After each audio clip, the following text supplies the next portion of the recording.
இப்போ நம்ம ரூம்லேருந்து குளிச்சு ரெடி ஆகிட்டு டிஃபன் சாப்பிட்றதுக்கு போய்கிட்டு இருக்கோம்.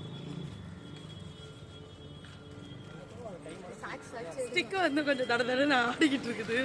ரொம்ப வருஷம் கழிச்சு செல்ஃபி ஸ்டிக்கில் வீடியோ எடுத்துகிட்டு போயிட்டு இருக்கோம்.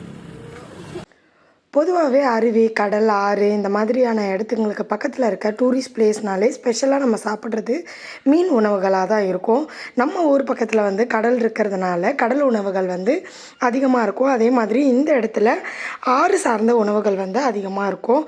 பொதுவாக எடுத்துக்கிட்டிங்கன்னா ஆற்று மீன்களை தான் இங்கே வந்து குழம்பு வச்சு கொடுக்கறது, வறுக்கிறதுன்னு சொல்லிட்டு நிறைய பண்ணிகிட்ருப்பாங்க. டூரிஸ்ட் பிளேஸ்னாலே பொம்மை கடைக்கு அளவே இருக்காது, சொல்லவே வேணாம். நிறைய பொம்மை கடை இருந்துச்சு.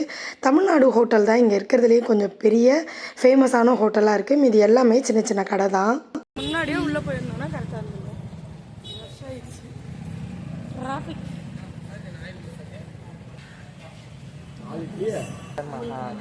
நான் வந்து 2 பூரி ஆர்டர் பண்ணியிருக்கேன். கேமராமேனை பார்த்தீங்களா? அப்படியே போகிற போக்க பார்த்தா இங்கே நடக்கிற டிராஃபிக்கை பார்த்தா அங்கே இடம் இருக்குமான்னு தெரியல குளிக்கிறதுக்கு. அந்த அளவுக்கு இருக்குது. ஏண்டா ஆல்ரெடி தூங்காமல் வந்ததே இப்போ அப்படிதான் தலை சுற்றிட்டு இருக்கு. அதனால நாங்கள் இந்த ஆங்கிள் எடுத்துக்கிறோம். இந்த கோவா ட்ரெஸ் எடுத்துக்கோங்க.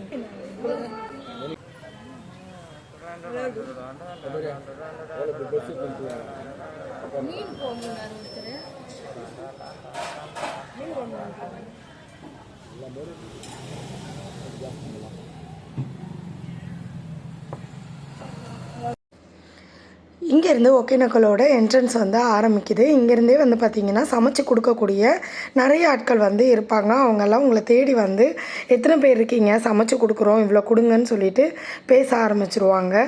நிறைய கிட்ட போக போக நிறைய பேர் இருக்காங்க. ஆனால் இங்கேருந்தே வந்து பார்த்திங்கன்னா அவங்க கேட்க ஆரம்பிச்சிருவாங்க. உங்களுக்கு தேவைப்பட்டுச்சுன்னா நீங்கள் இங்கேருந்து ஒருத்தவங்க கிட்ட பேசி செலக்ட் பண்ணி கூப்பிட்டுக்கலாம். அப்படி இல்லாட்டி அங்கே கிட்ட போகும்போது சமைக்கிறவங்க நிறைய பேர் இருப்பாங்க. நீங்கள் அங்கே போயுமே சமைக்கிறதுக்கு ஒரு ஆளை சூஸ் பண்ணிக்கலாம். அதே மாதிரி மீன் உணவுலேருந்து கறி, மீன், மட்டனு, சிக்கனு, அதுக்கப்புறம் ஃபிஷ் ஃப்ரையு, ரசம், சாம்பார்னு எல்லாமே சமைச்சு கொடுப்பாங்க. நீங்கள் டிஃபன் வேணும்னா டிஃபன் கேட்டுக்கலாம், இல்லை சாப்பாடு வேணும்னா சாப்பாடும் கேட்டுக்கலாம். இது இல்லாமல் பிரியாணி வேணும்னாலும் பிரியாணியுமே செஞ்சு கொடுக்கறதுக்கு அங்கே ஆட்கள் இருக்காங்க. அவங்க கேட்குற காசை நீங்கள் கொடுத்துட்டிங்கன்னா நீங்கள் உள்ளே போய் அருவியிலலாம் குளிச்சுட்டு வர்றதுக்குள்ளே எல்லாமே ரெடி பண்ணி சூப்பராக செட் பண்ணி வச்சுருப்பாங்க. அதே மாதிரி உள்ளே போகும்போதே வந்து பார்த்திங்கன்னா சைடில் நிறைய ஹோட்டல் இருக்கும். அங்கேயுமே மீன் குழம்பு, சாப்பாடு எல்லாமே இருக்கும். சப்போஸ் உங்களுக்கு ப்ரைவேட்டாக எடுத்து சமைச்சு சாப்பிட்றதுக்கு விருப்பம் இல்லை, நம்ம போகிற ஒரு ஆளுக்கு 2 பேருக்கு எதுக்கு வாங்கி கொடுத்து சமைக்கணும்னு நினச்சிங்கன்னா நீங்கள் இந்த மாதிரி சமைச்சு வச்சுருக்க ஹோட்டலில் சாப்பிட்டுக்கலாம். அதே மாதிரி பார்த்திங்கன்னா இங்கே பாருங்கள், இவங்கெல்லாம் அங்கே சமைச்சு கொடுக்குற ஆளுங்க.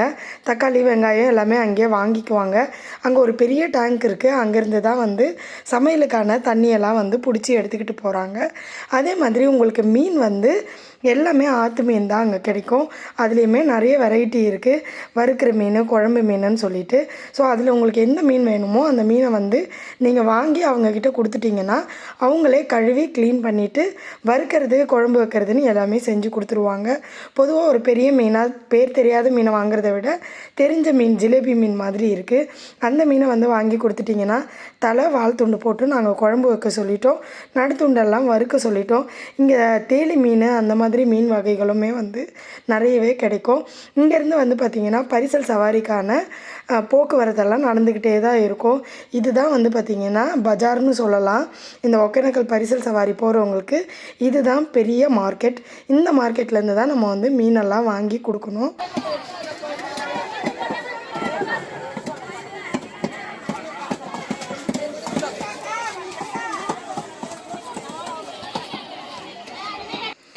ஒகேனக்கல் பொறுத்தவரையிலும் பார்த்திங்கன்னா எல்லாமே அடுப்பு வச்சு தான் சமைக்கிறாங்க. ஸோ விறகு அடுப்பில் சமைச்சு கொடுக்கறது எவ்வளோ ருசியாக இருக்கும்னு உங்களுக்கு தெரியும். அது மட்டும் இல்லாமல் ஆட்டாங்கல், கல் உரலில் போட்டு தான் ஆட்டி சமைக்கிறாங்க. ஸோ இது எல்லாமே ஒகேனக்கலோட ஸ்பெஷல்னு சொல்லலாம். இதில் வந்து வெங்காயம், தக்காளி, கருவேப்பிலை, மிளகு, சீரகம், இஞ்சி பூண்டு பேஸ்ட்டு எல்லாமே போட்டு இந்த குழம்பு வைக்கிறாங்க. இதில் ஒரு ஃபால்ட் என்னன்னு பார்த்தீங்கன்னா மீன் வறுவல் மசாலா, மீன் குழம்பு மசாலா, சாம்பார் மசாலா, சிக்கன் மசாலான்னு எல்லா மசாலையுமே போட்டு மீன் குழம்பு வைக்கிறாங்க. இந்த மாதிரி மசாலா செட் ஆகாதவங்க ரசம், மீன் வறுவல், சாம்பார்னு சமைச்சு சாப்பிட்டுக்கலாம். பரிசலுக்கான பணத்தை வந்து நம்ம கட்டினதுமே அந்த துடுப்பு நம்பரை வந்து பார்த்துட்டு துடுப்பு நம்மக்கிட்ட எடுத்து கொடுத்துருவாங்க. துடுப்பு நம்பரை வச்சு நம்மளுக்கு யார் பரிசல் ஓட்டுறாங்களோ அவங்கள கண்டுபிடிச்சிட்டு அவங்க கூடவே போக போகிறோம். எல்லாருமே அங்கே தான் இருப்பாங்க. இதில் கவர்மெண்ட் ஃபீஸ் இல்லாமல் பரிசல் போடுறவங்கள துடுப்பு போடுறவங்களுக்கு தனியாக ஒரு ஸ்பேர் வந்து கொடுக்க வேண்டியதாக இருக்குது. அவங்க வந்து ஒரு வகையான அமௌண்ட் கேட்குறாங்க. நீங்கள் கொஞ்சம் தூரம் போகணுன்னு நினச்சிங்கன்னா அந்த அமௌண்ட் கொடுத்து தான் போகிற மாதிரி இருக்கும். இல்லை எனக்கு ஓரளவுக்கு அவங்க சொன்ன அந்த பிளேஸ் வரலுமே போனால் போதும்னா நீங்கள் அதுக்கான கவர்மெண்ட் ஃபீஸை மட்டும் கட்டிட்டு நீங்கள் உள்ளே போய்க்கலாம். ஏன் இந்த காசு கட்டுறோம் அப்படின்னு பார்த்தீங்கன்னா, இந்த துடுப்பு போடுறது வந்து ரொம்பவே கஷ்டமான வேலை, கையெல்லாம் ரொம்ப வலிக்கும். அதனால் அவங்க தனியாக ஒரு ஸ்பேர் வந்து கேட்குறாங்க. உங்களால் முடிஞ்சால் நீங்கள் கொடுத்துட்டு போகலாம். தண்ணி வந்து ரொம்ப சில்லுன்னு சூப்பராக ஓடிக்கிட்டு இருந்தது. நான் வீடியோ எடுத்துக்கிட்டே அப்படியே கிராஸ் பண்ணேன். இந்த சின்ன தண்ணி தான் கம்மியாக தான் ஓடிக்கிட்டு இருக்கு. ஆனால் இந்த தண்ணிக்குள்ளே உள்ளேருந்து வெளில வர்றதே கஷ்டமாக தான் இருக்குது. எல்லோரும் வந்து பார்த்து பத்திரம்னு சொல்லிக்கிட்டே இருந்தாங்க. போட்டுக்கு பணம் கட்டியாச்சு. ஐந்தருவிலையும் உள்ளே போயிட்டு வர மாதிரி நம்ம காசு கட்டியிருக்கோம். லைஃப் ஜாக்கெட்லாம் சேஃபாக போட்டுட்டு இப்போ கிளம்பியாச்சு எல்லோரும் லைனாக. கொஞ்சம் தூரம் பரிசல் வந்து கையில் தூக்கிக்கிட்டு தான் வராங்க. ஸ்டார்டிங்லேருந்து 4 பேருக்கு ஒரு பரிசல் லைஃப் ஜாக்கெட்டோடு கொடுத்துட்றாங்க. ஸோ ரொம்ப சேஃபாக தான் போகிறோம்னு நான் நினைக்கிறேன். வந்த இடத்த திரும்பி பார்க்கலாம். இப்போ தூரத்தில் தெரிகிற அந்த படி வழியாக தான் நம்ம இறங்கி வந்தோம். அங்கேருந்து வந்துட்டு இந்த ஆற்றை கிராஸ் பண்ணிவிட்டு அங்கேருந்து கொஞ்சம் தூரம் வந்து நடந்தே பரிசலை தூக்கிட்டு வராங்க.